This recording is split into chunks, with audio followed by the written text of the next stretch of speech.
దేవుడు ఎలాంటి వాడు అనంటే మొదటిది ఆయన నమ్మదగినటువంటి దేవుడు. అదే విషయాన్ని తెస్సలోనికీయులకు రాసిన 2వ పత్రిక 5వ అధ్యాయం 24వ వచనంలో కూడా అంటాడు, మిమ్మును పిలిచిన దేవుడు నమ్మదగినటువంటి వాడని సెలవిస్తూ ఉన్నాడు. చూడండి ఒకసారి తెస్సలోనికీయులకు రాసిన పత్రిక 2వ అధ్యాయం 2 తెస్సలోనికీయులకు రాసిన పత్రిక 5వ అధ్యాయము 1 తెస్సలోనికీయులకు రాసిన పత్రిక 5వ అధ్యాయం 24వ వచనాన్ని చూద్దాం. 1 తెస్సలోనికీయులకు రాసిన పత్రిక 5వ అధ్యాయం 24వ వచనం, మిమ్మును పిలిచిన వాడు నమ్మకమైన వాడు కనుక అలాగూ చేయుడి. ప్రియమైన దేవుడా, దేవుడు ఎలాంటి వాడు అనంటే మొదటిది ఆయన నమ్మదగినటువంటి దేవుడు. అదే విషయాన్ని పౌలు కొరింథీయులకు రాస్తూ అంటాడు, అదే విషయాన్ని పౌలు తెస్సలోనికీయులకు రాస్తూ అని అంటాడు. అందుకే ప్రియమైన దేవుడా, ఆయన ఎందుకు నమ్మదగినటువంటి వాడంటే యెషయా అంటాడు, యెహోవా నమ్మదగినటువంటి వాడనియు నేను ఆయనను కీర్తిస్తూ ఉన్నాను అని అంటాడు. ప్రియమైన దేవుని సంగమా, మొదటిది ఆయన నమ్మదగినటువంటి దేవుడు. ఎలా ఆయన నమ్మదగినటువంటి దేవుడు అని మనం చెప్పగలము? ఒకసారి మనం తిమోతికి రాసినటువంటి 2వ పత్రిక 2వ అధ్యాయము 11వ వచనాన్ని మనం చదువుతున్నాం. అక్కడ ఒక విషయాన్ని జ్ఞాపకం చేస్తూ ఉన్నాడు. ఎలా మనం ఆయన నమ్మదగినటువంటి దేవుడు అని మనం పిలవగలము? ఒకసారి చూడండి. తిమోతికి రాసిన 2వ పత్రిక 2వ అధ్యాయం 11వ వచనం, మనము నమ్మదగిన వారమైనను ఆయన నమ్మదగిన వాడుగా ఉండు, ఆయన తన స్వభావములకు విరోధముగా ఏది చేయలేడు. అక్కడ మనకు 2 ఫుట్ నోట్స్ ఉన్నాయి, 2 నెంబర్స్ వేసారు. నమ్మదగని వారమైనను అంటే కింద చూడండి ఒకసారి. 1వ ఫుట్ నోట్ లో చెప్పండి, నమ్మకపోయినను. 2వది అంటాడు ఏది చేయలేడు. 2వ చూడండి. ఇక్కడ మనము ఈ నమ్మకపోయినను అనేటువంటి విషయాన్ని, ఆ పదాన్ని ఇక్కడ ఉంచి మనం తిరిగి మళ్ళీ చూద్దాం. మనము నమ్మకపోయినను ఆయన నమ్మేటువంటి దేవుడు. ఆయన తన స్వభావమునకు విరోధంగా ఏది చేయలేదని సెలవిస్తూ ఉన్నాడు. అందుకే మనం అనుకున్నాం కదా, దేవుడు ఎలాంటి వాడు అని అంటే ఆయన నమ్మదగినటువంటి దేవుడు. ఆయన ఎందుకు నమ్మదగినటువంటి దేవుడు అని అంటే, నీవు ఆయన నమ్మినా నమ్మకపోయినప్పటికీ, నీవు ఆయన ఆశ్రయించకపోయినప్పటికీ కూడా దేవుడు మాత్రం నేను నమ్మేటువంటి దేవుడు. నిన్ను బట్టి ఆయన నమ్మకత్వాన్ని మార్చుకునేటువంటి దేవుడు కాదు. నిన్ను బట్టి ఆయన తన స్వభావాన్ని చేంజ్ చేసుకునేటువంటి దేవుడు కాదు.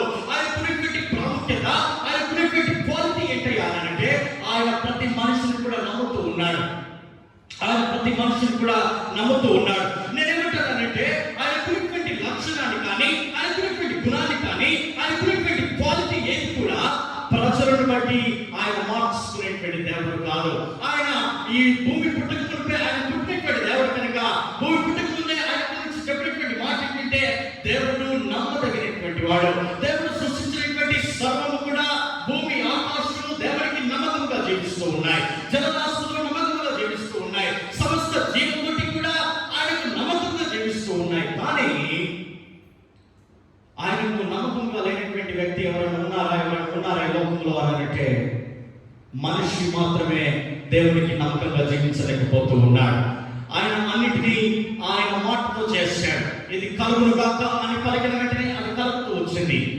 కానీ మనిషిని మాత్రమే దేవుడు ఆయన స్వరూపములో ఆయన నిర్మించుకున్నాడు.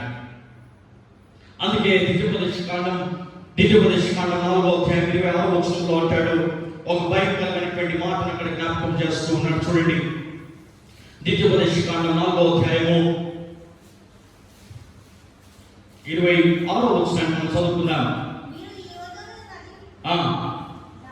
దాటి స్వాధీనపరచుకొనబోవు దేశంలో ఉండకుండా త్వరలోనే బొత్తిగా నశించిపోవుదురని. మళ్ళీ చదవండి, భూమి ఆకాశములను మీ మీద సాక్షులుగా ఉంచుతున్నాను. హల్లెలూయా, హల్లెలూయా.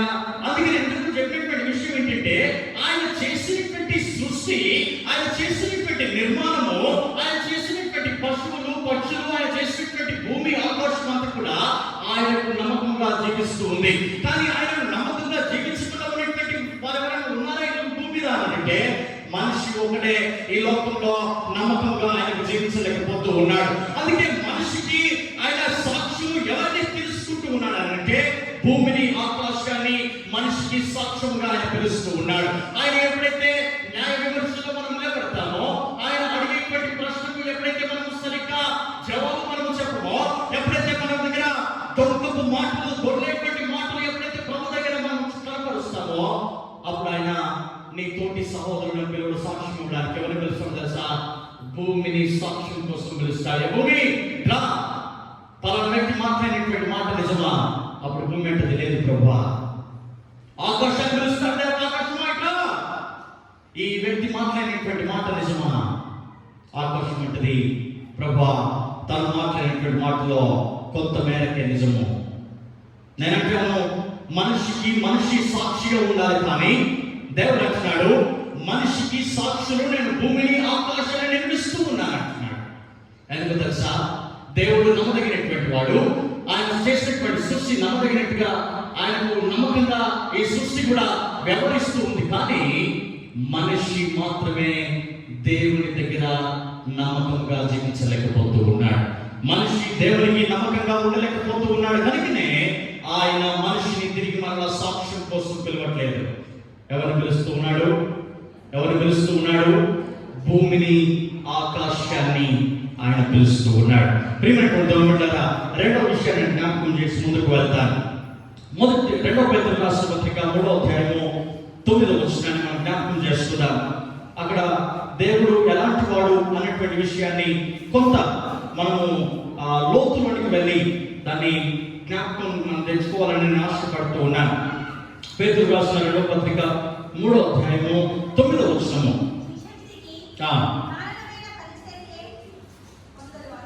కొందరు ఆలస్యమని ఎంచుకున్నట్లు ప్రభువు తన వాగ్దానమును గురించి ఆలస్యము చేయువాడు కాడు, కానీ ఎవడునూ నశింపవలనని ఇచ్చయుగా అందరూ మారు మనస్సు పొందవలనని కోరుచు మీ ఎడల దీర్ఘశాంతము గలవాడై ఉన్నాడు. మొదటిది, దేవుడు ఎలాంటి వాడనంటే ఆయన నమ్మదగినటువంటి దేవుడు. He is a faithful god. రెండవది, ఇంకా ఆయన ఎలాంటి వాడు అనంటే వాగ్దానం చేసి తప్పేటువంటి దేవుడు కాదు మన దేవుడు. Hallelujah, hallelujah. One who promises and fulfils his promise. అందుకే రెండవది నేను అంటాను, ఆయన వాగ్దానం చేసినటువంటి దేవుడు, ఆ వాగ్దానాన్ని తప్పేటువంటి దేవుడు కాదు. అందుకే పేతురు రాసినటువంటి 2వ పత్రిక 3వ అధ్యాయం 9వ వచనంలో అంటాడు, కొందరు ఆలస్యమైతుందని ఎంచుకుంటూ ఉన్నారు. కొందరు తమ జీవితాలలో దేవుని వాగ్దానము ఆలస్యముగా నెరవేర్చబడుతూ ఉందని మీరు ఎంచుకుంటూ ఉన్నారు. కానీ వాగ్దానం చేసినటువంటి దేవుడు ఆయన మాట తప్పేటువంటి వాడు కాదు. హల్లెలూయా, హల్లెలూయా, హల్లెలూయా. ఎందుకు ఆయన తన వాగ్దానాన్ని ఆలస్యం చేస్తూ ఉన్నాడు? ఒకసారి మత్తయి సువార్త 24వ అధ్యాయం 14వ వచనాన్ని మనం జ్ఞాపకం చేస్తున్నాం. ఎందుకు ఆయన తన వాగ్దానాన్ని ఆలస్యం చేస్తూ ఉన్నాడు? మన ఎడల 24వ అధ్యాయము 14వ వచనం మత్తయి సువార్త. మరియు ఈ రాజ్య సువార్త సకల జనములకు సాక్షాత్మై లోకమందంతటను ప్రకటింపబడును. అటు తర్వాత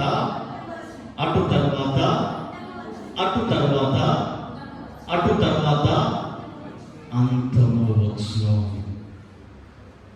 రెండవది, ఎలాంటి దేవుడు ఆయన అంటే ఆయన వాగ్దానం చేసినటువంటి వాడు. ఆయన వాగ్దానం తప్పిపోయేటువంటి దేవుడు కాదు ఆయన. అందుకే మత్తయి అంటాడు, ఇదిగో ఆయన వాగ్దానం చేసి ఎందుకు ఆలస్యం చేస్తూ ఉన్నాడంటే ఈ లోకమంతటికి కూడా ఆయన సువార్త ప్రకటించబడాలని. ఎప్పుడైతే ఆయన సువార్త లోకమంతటికి వినిపించబడుతుందో, ఎప్పుడైతే ఆయన సువార్త లోకమంతటికి అది ప్రకటించబడుతుందో, దాని తర్వాత అంతము రాబోతుంది. నేను నిన్న దినము బైబిల్ ఈ మాట చదువుతూ ఉంటే నా మనసులో పెద్ద బండగా వేసినట్టు అయిపోయింది. నా గుండెలో చాలా దుఃఖులైపోయింది. ఎందుకు తెలుసా?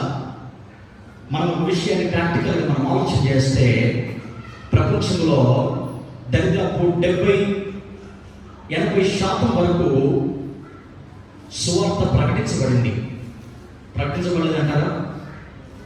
దేవుడి గురించి తెలియజేయబడలేదు అంటారా? అట్లీస్ట్ 70% మన దేశాల గురించి, మనకు తెలిసినటువంటి మనుషుల గురించి ఒకసారి మనం ఆలోచన చేస్తే కనీసం 70% సువార్త ప్రకటించబడలేదంటారా? ప్రకటించబడింది. అందుకే ఆయన అంటాడు, ఆయన చేసినటువంటి వాగ్దానం తప్పేటువంటి దేవుడు కాదు. అయితే ఎందుకు ఆలస్యం చేస్తూ ఉన్నాడు తెలుసా? ఈ సువార్త సర్వ జనులకు ప్రకటించబడాలని. ఎప్పుడైతే 100% సువార్త ప్రకటించబడుతూ ఉందో అప్పుడు దేవుని యొక్క అంతము భూమి మీదకి రాబోతూ ఉంది. అందుకే దావీదు కూడా ఆయన గురించి అంటాడు, 146వ కీర్తన 6వ వచనాన్ని ఒకసారి మనం జ్ఞాపకం చేసుకుందాం. ఆయన గురించి దావీదు సెలవిస్తూ అంటాడు, 146వ కీర్తన 6వ వచనం. 146వ కీర్తన 6వ వచనం. ఆయన ఆకాశమును, భూమిని, సముద్రమును, దానిలోని సర్వమును సృజించినటువంటి వాడు.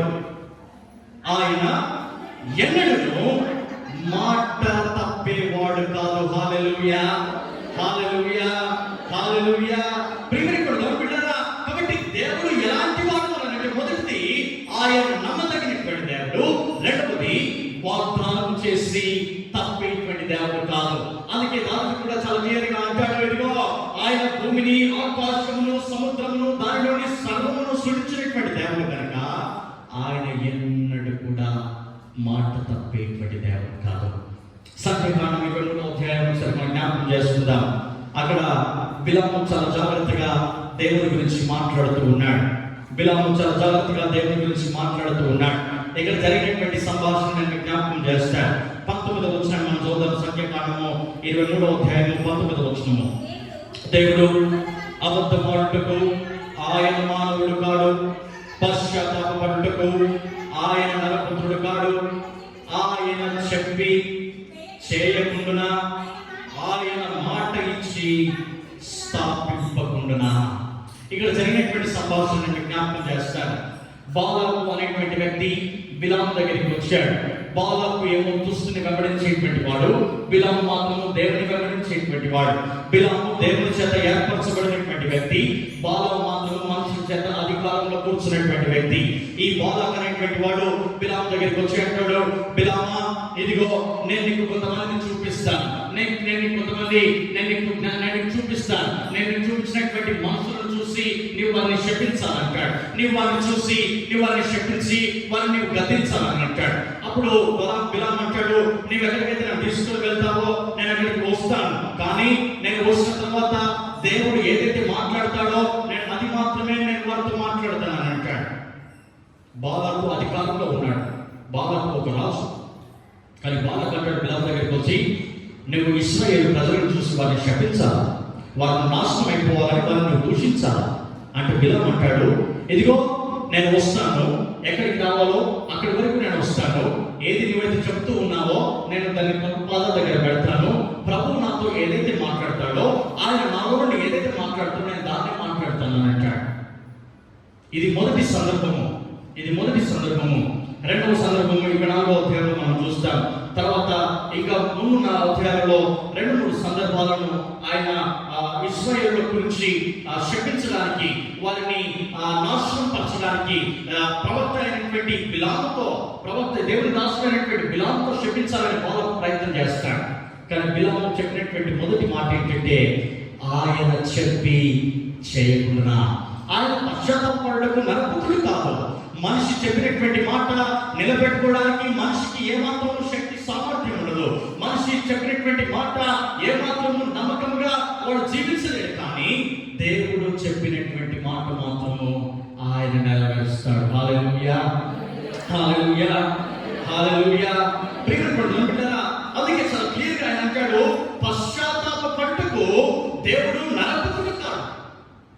ఎవరైనా లోకంలో పశ్చాత్తాప పడేదంటే ఒక విషయాన్ని నేను జ్ఞాపకం చేయాలి. ఇక్కడ దేవుడు చేసిన సృష్టిలో పక్షులు పశ్చాత్తాపడవు, పశువులు పశ్చాత్తాపడవు, సముద్రము పశ్చాత్తాపడదు, భూమి పశ్చాత్తాపడదు, ఆకాశము పశ్చాత్తాపడకపోవచ్చు, కానీ మనిషి మాత్రమే పశ్చాత్తాపడగలడు.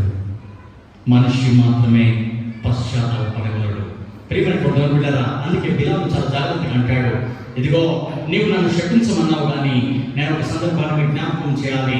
దేవుడు నన్ను ఇక్కడ తీసుకుని వచ్చినటువంటి విషయం నేను వీరిని దీవించడానికి దేవుడు నన్ను ఇక్కడికి పంపించాడు, దేవుడు మాట ఇచ్చాడు కనుక ఆ మాటను స్థాపించడానికి ఆయన అర్హత కలిగినటువంటి దేవుడు అంటాడు. నేను ఒకసారి ఒక మంచి పాటను నేను విన్నాను. నమ్మతగిన యేసువా నిన్నే పూజింతును, నమ్మతగిన యేసువా నిన్నే కీర్తింతును, సాతాను క్రియలను లయపరచినావు,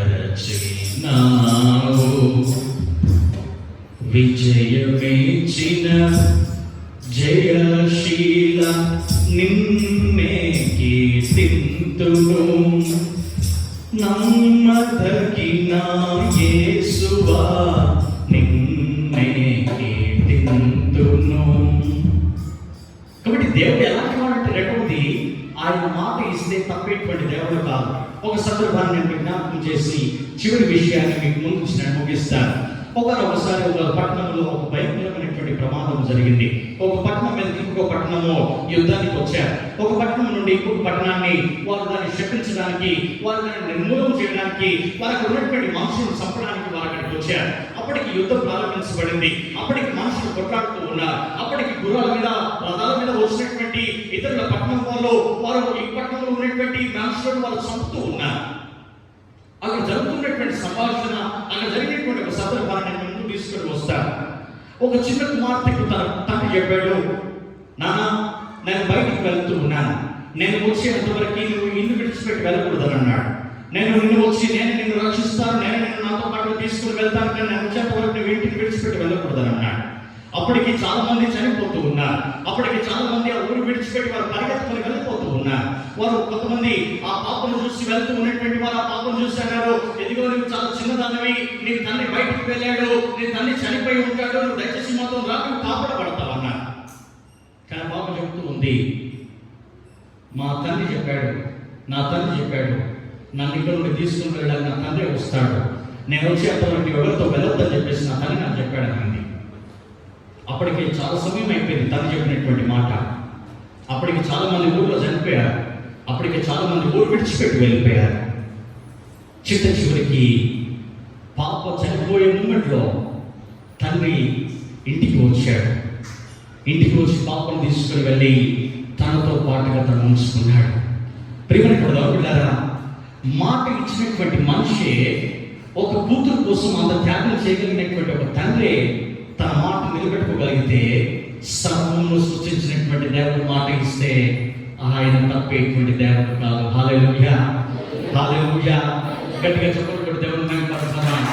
నమ్మదగినటువంటి దేవుడు నీకున్నాడు, నమ్మదగినటువంటి దేవుడు నీకున్నాడు.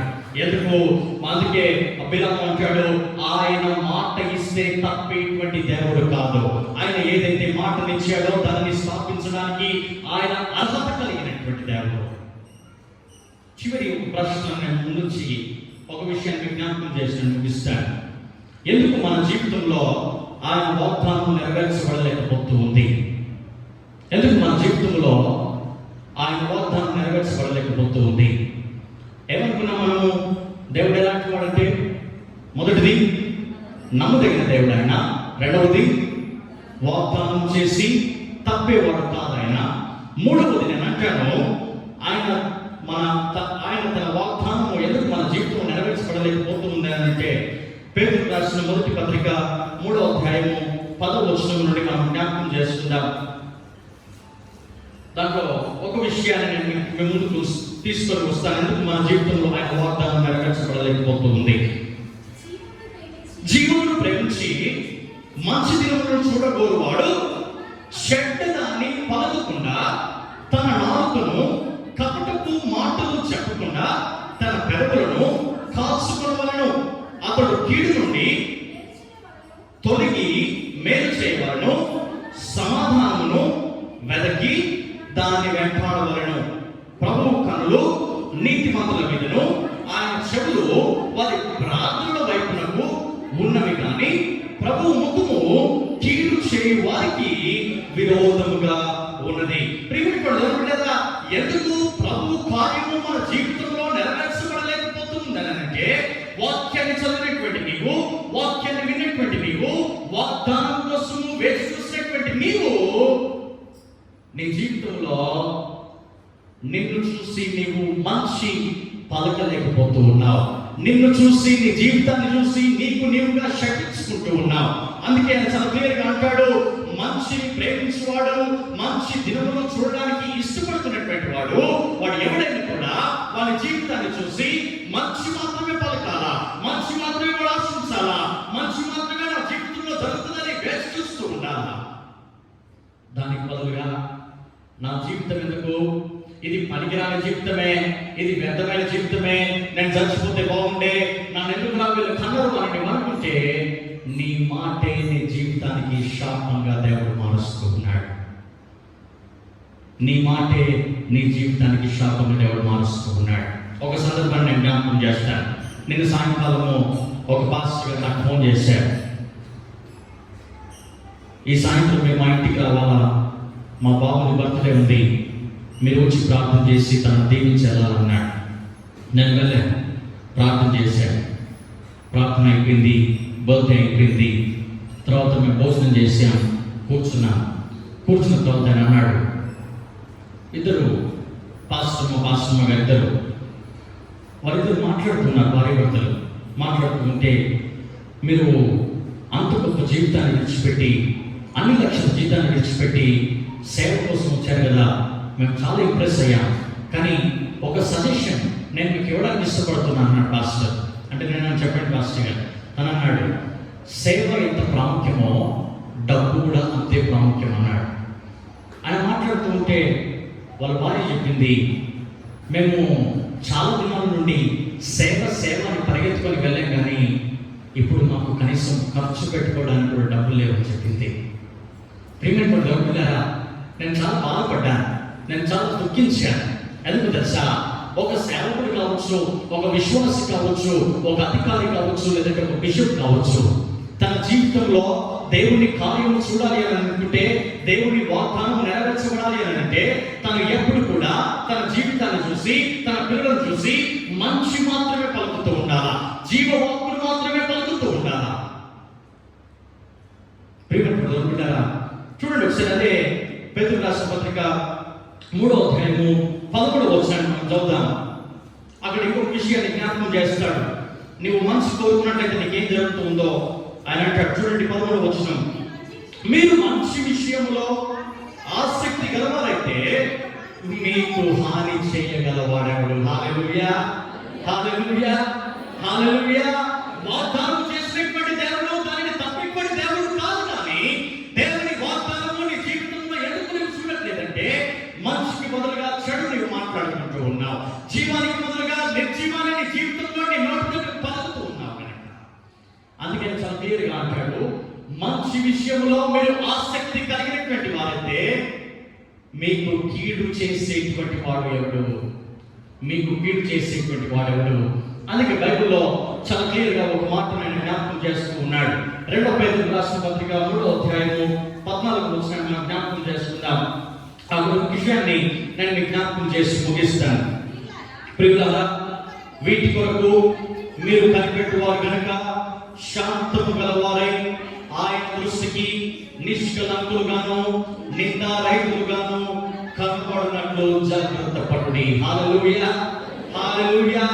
అందుకే అంటాడు, ప్రియులారా, వీటి కొరకు మీరు కనిపెట్టుతూ ఉన్నారు, వీటి కొరకు మీరు కనిపెట్టుతూ ఉన్నారంటే దేవుని వాగ్దానం మీ జీవితంలో నెరవేర్చబడాలని, దేవుని కార్యం మీ జీవితంలో మీరు చూడాలని, మీ పిల్లల జీవితంలో దేవుని యొక్క ఉద్దేశం నెరవేర్చబడాలని, దేవుడు మీ పిల్లలు దీవించాలని, లేదంటే నీ ఎవరి కార్యంలో దేవుని కార్యాలను చూడాలని ఎప్పుడైతే నువ్వు ఆశపడుతూ ఉన్నావో, ఆశపడినటువంటి నీ జీవితంలో ఎందుకు ఆయన వాగ్దానం నెరవేర్చబడలేకపోతుందని అంటాడు. రెండవదిగా, ఆయన దృష్టికి నిష్కలంకులుగా మీరు కనపడాలి, ఆయన దృష్టికి నిందారహితులుగా మిమ్మల్ని మీరు సిద్ధపరచుకుంటూ ఉండాలి.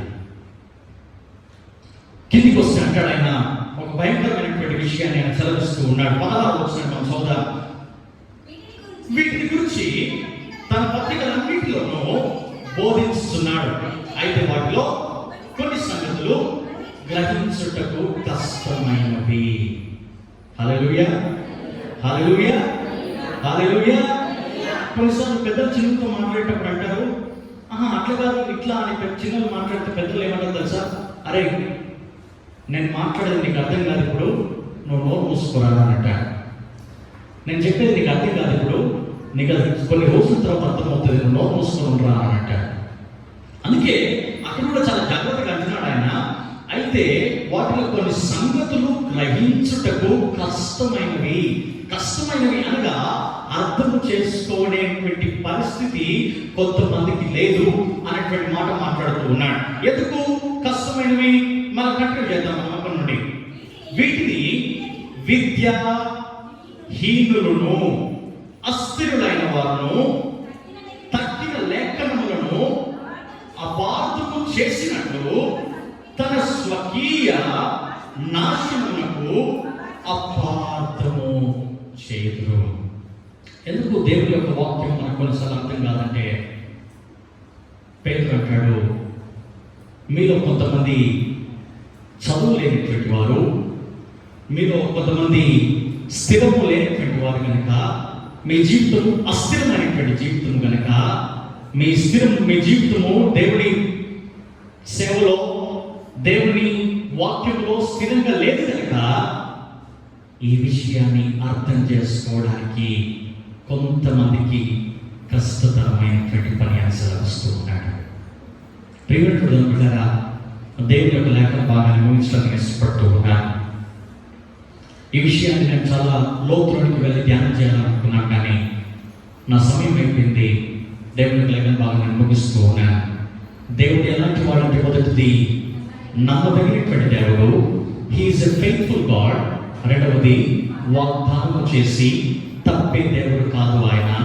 మూడవది, ఎందుకు నీ జీవితంలో మంచి జరగట్లేదు, దేవుని కార్యాలను చూడట్లేదంటే, దేవుడు నీ జీవితంలో ఆలస్యం చేస్తూ ఉన్నాడనంటే ఆయన అంటాడు, నీవు ఓపిక కలిగి ఎదురు చూడాలి.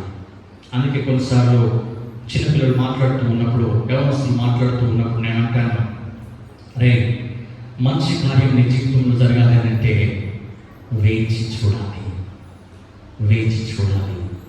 ఓపిక నీ జీవితంలో లేకపోతే కష్టం. దేవుని కార్యం చూడలేము, దేవుని కార్యం చూడలేము. ఏమంటున్నాం పిల్లరా? తలలోంచి కళ్ళు మూసుకున్నాను, తలలోంచి కళ్ళు మూసుకున్నాను. ఒక నిమిషం దేవుని సహాయం కొరకు మాట్లాడుతూ చూద్దాం.